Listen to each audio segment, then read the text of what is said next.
रात 9:30 का वक्त हो चला था और रात 9:30 के वक्त का मतलब कि गांव के लोग उस वक्त पर अपने बिस्तरों पर जाकर सो जाते हैं। अचानक धमाके की आवाज सुनाई पड़ती है। गाय और भैंसें दौड़ने भागते लगती हैं। लोग चुपके से अपने घर से बाहर झांक कर देखते हैं तो मालूम पड़ता है कि 500 से ज्यादा लोग लाल सलाम जिंदाबाद का नारा लगाते हुए और भूमिहारों की मां बहन की गाली देते हुए गांव को चारों ओर से घेर चुके हैं। उसमें से एक 30-35 साल की उम्र का युवा कमांडर था, नाम किरानी यादव। हर कुछ देर के बाद वो भूमिहारों को गाली देता और कहता कि आज एक भी भूमिहार बचना नहीं चाहिए। और इसके बाद उस काली रात को क्या हुआ तो जनेऊ देख देख करके एक एक करके चुन चुन करके 35 भूमिहारों को काट डाला गया। अगर किसी ने भागने की कोशिश की तो उसे गोलियों से भून डाला गया। और यह सब कुछ लालू प्रसाद यादव के मुख्यमंत्री बनने के 1 साल के बाद हो रहा था। आज 12 नरसंहार जो गया जिले में हुआ था उसकी कहानी हम क्यों सुना रहे हैं?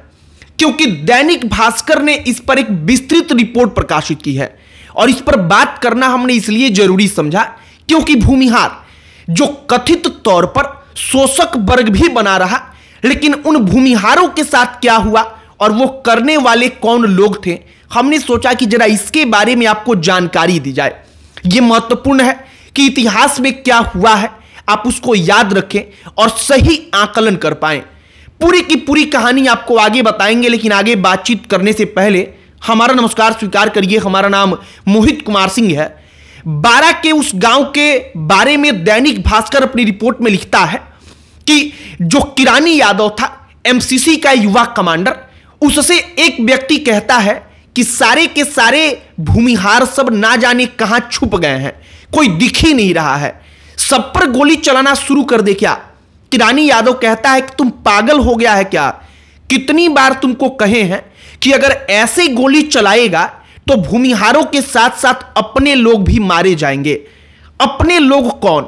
अपने लोगों का मतलब कि पिछड़ी जातियों से ताल्लुक रखने वाले, यादव जाति से ताल्लुक रखने वाले, दलित जातियों से ताल्लुक रखने वाले वो लोग, एमसीसी जिनको कथित तौर पर कहता था कि हम आपको प्रोटेक्शन दे रहे हैं। उस वक्त पर किरानी यादव पूरे के पूरे तैयारी के साथ आया था। रास्ते में जब वो आ रहे थे तो सड़कों पर गड्ढे खोद डाले गए, पेड़ों को काट करके सड़कों पर गिरा दिया गया जिससे पुलिस ना आ पाए। गांव में चारों तरफ धमाके हो रहे थे, आगे लगाई जा रही थी और जब घरों में आग लगा दी गई तो मजबूरन भूमिहारों को घर से बाहर निकलना पड़ा। वो दौड़ते भागते अपनी जान बचाने के लिए जब घर से बाहर निकले तो एमसीसी और किरानी यादव के नेतृत्व में आए 500 के करीब लोगों ने उनको पकड़ना शुरू कर दिया। 100 से ज्यादा लोगों को गांव के पास एक नहर है, उस नहर के पास लेकर के वो चले गए और उसमें से उन्होंने पूछा कि तुम में से भूमिहार कौन कौन नहीं है। 3-4 लोग जो थे उन्होंने अपना हाथ उठाकर कहा कि हम भूमिहार नहीं हैं और उनको चुपचाप वहां से जाने दिया गया। दैनिक भास्कर अपनी रिपोर्ट में कहता है कि असल तौर पर वो 3-4 लोग भी भूमिहार ही थे, लेकिन उन्होंने कहा कि हम भूमिहार नहीं हैं और उनको वहां से जाने दिया गया। जब वो लोगों को मारना शुरू करते हैं तो एक व्यक्ति उनमें से चीख कर कहता है कि हमें क्यों मार रहे हो, हम तो तुम्हारे अपने बिरादरी से ताल्लुक रखते हैं, हम यादव हैं, हम तो दही लेकर के भूमिहारों के घर में पहुंचाने आए थे। और इसके बाद से उस व्यक्ति को बंदूक की बट से मारा गया और उसका कुर्ता फाड़ करके उन्होंने देखा कि कहीं इसने जनेऊ तो नहीं पहना है। अब जो जनेऊ है वो जनेऊ उनके लिए सूचक था, यानी कि अगड़ी जातियां, सवर्ण जातियां जो जनेऊ पहनती हैं, तो उन्होंने तय किया था कि भूमिहार होगा, अगड़ी जाति का व्यक्ति होगा तो ये जनेऊ पहनता होगा। लेकिन जिस व्यक्ति ने कहा कि हम यादव हैं, हम दही पहुंचाने यहां पर आए थे, असल तौर पर वो भी भूमिहार ही था, लेकिन उसने जनेऊ नहीं पहन रखा था, उसको भी उन्होंने छोड़ दिया और ये चेतावनी दी कि भूमिहारों के गांव में दही लेकर के अब तुम नहीं आओगे। ये पूरी की पूरी कहानी महत्वपूर्ण इसलिए है क्योंकि 90 के बाद लालू प्रसाद यादव के शासनकाल में आने के बाद क्या हो रहा था आप इसको समझ पाए। जब रणबीर सेना इस घटना के बाद बनी तो रणबीर सेना क्यों बनी आप उसके बैकग्राउंड को भी समझ पाएं। एक और बात गौर करने वाली है, सुरेंद्र यादव लालू प्रसाद यादव के करीबी हैं, राष्ट्रीय जनता दल के इस वक्त पर सांसद हैं। वो सुरेंद्र यादव उस वक्त पर गया जिले के बेलागंज विधानसभा सीट से विधायक हुआ करते थे। सुरेंद्र यादव को गया के एसपी और जो उस रेंज के डीआईजी थे उनसे उनकी बनती नहीं थी। वो चाहते थे कि इनका ट्रांसफर हो जाए। लालू प्रसाद यादव मुख्यमंत्री थे, लेकिन लालू यादव ने सीधे तौर पर ट्रांसफर करने से इनकार कर दिया था। उन्होंने यह कहकर रखा था कि अगर किसी जिले में नरसंहार हुआ तो उस जिले के एसपी और डीआईजी इन तमाम बड़े अधिकारियों पर कार्रवाई करेंगे, उनका ट्रांसफर करेंगे। और सुरेंद्र यादव के बारे में कहा जाता है कि ट्रांसफर कराने के लिए सुरेंद्र यादव ने जो भूमिहार थे उन भूमिहारों को मार दिए जाने का स्क्रिप्ट लिखा था। सुरेंद्र यादव के बारे में दैनिक भास्कर अपनी रिपोर्ट में कहता है कि वो गांवों में बैठ करके एक बैठक में कहते हैं कि जो भूमिहार हैं वो भूमिहार हमारी अपनी जाति के महिलाओं को अपने खेतों में काम पर रखते हैं, वो उनसे काम करवाते हैं। बदला तब पूरा होगा जब भूमिहारों की महिलाएं इसी प्रकार से खेतों में काम करने लगेंगी। सुरेंद्र यादव बदला लेने के लिए उकसाते हैं। एमसीसी के कैडर में उनकी तगड़ी पैठ थी। एमसीसी के लोगों को इकट्ठा करते हैं और अंततः कहा जाता है कि सुरेंद्र यादव के आवाज को रिकॉर्डिंग करके उस टेप रिकॉर्डर को गांव-गांव में जाकर सुनाया गया और भूमिहारों के खिलाफ जो दलित थे, पिछड़ी जातियों के लोग थे, उनको एकजुट किया गया। और अंततः 12 में साल 1992 में उस काली रात को 35 भूमिहारों को एक एक करके काट डाला गया। जब गांव में आग लग गई तो आग की लपटें दूर से दिखाई दे रही थी। 3-4 किलोमीटर दूर एक पुलिस की गाड़ी गश्त कर रही थी।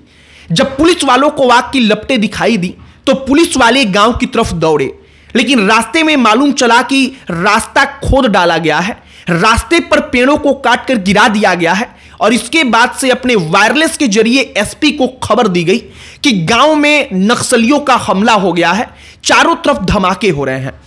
एसपी पुलिस फोर्स लेकर के वहां पर पहुंचे। लगभग 20 से 25 की संख्या में पुलिस वाले जब तक वहां पर पहुंचे तब तक नक्सलियों ने अपना काम कर दिया था। रास्ते में पुलिस से नक्सलियों की भिड़ंत हो गई। 4 से 5 पुलिस वालों को गोली लगी, लेकिन नक्सली वहां पर पकड़े नहीं गए। जब सुबह हुई, पूरे के पूरे देश में यह खबर फैली कि 35 भूमिहार जाति से ताल्लुक रखने वाले लोगों को रातों रात नक्सलियों ने काट डाला। तो सनसनी बनकर यह खबर केंद्र और राज्य सरकारों के कानों के अंदर गया। उस वक्त पर कैसे जातियों के नाम पर तमाम चीजें हो रही थी, आपको शायद इसका अंदाजा अब हो जाएगा। सबसे महत्वपूर्ण बात कि भूमिहारों को लेकर के एक माहौल उस वक्त पर भी था, आज भी है, कि शोषक वर्ग है, इनके पास जमीनें हैं, जमींदार हैं और ये दलित पिछड़ी जातियों का शोषण करते हैं। लेकिन जब आप इतिहास में झांकेंगे, रणबीर सेना बनी उसके पहले क्या कुछ हुआ, तो इन तमाम चीजों के जरिए आपको मालूम पड़ेगा कि वाकई में उस वक्त पर क्या हो रहा था। हालांकि क्या यह सब कुछ एक तरफा था? ऐसा भी नहीं है। रणबीर सेना के पहले उस वक्त पर भी कई सारे अगड़ी जातियों के निजी सेनाएं बन चुकी थी। वो निजी सेनाएं दलितें और पिछड़ों को यह कहकर कि वो नक्सली हैं मार रहे थे। और इसी के बाद 12 का नरसंहार भी हुआ था। लेकिन 12 नरसंहार में एक महत्वपूर्ण एंगल यह भी था कि सुरेंद्र यादव नाम का वो व्यक्ति जो विधायक उस वक्त पर था, जो आज की तारीख में सांसद है, वो सुरेंद्र यादव अलग अलग गांवों में बैठक करते हैं, भूमिहारों के खिलाफ उनको एकजुट करते हैं, केवल इसलिए क्योंकि एसपी का और डीआईजी का ट्रांसफर हो जाए। और इसके लिए वो कहते हैं कि जब तक जमींदार जो हैं वो जमींदार हम पर अत्याचार करेंगे तब तक हम उनसे लड़ेंगे। बाकी ये कहानी हमने आपके सामने रखी है। आपकी प्रतिक्रिया क्या है कमेंट बॉक्स में लिखकर बताइएगा। इस वीडियो को यहीं पर समाप्त करते हैं। अंत में हमारा परिचय, हमारा नाम मोहित कुमार सिंह है। बहुत बहुत धन्यवाद।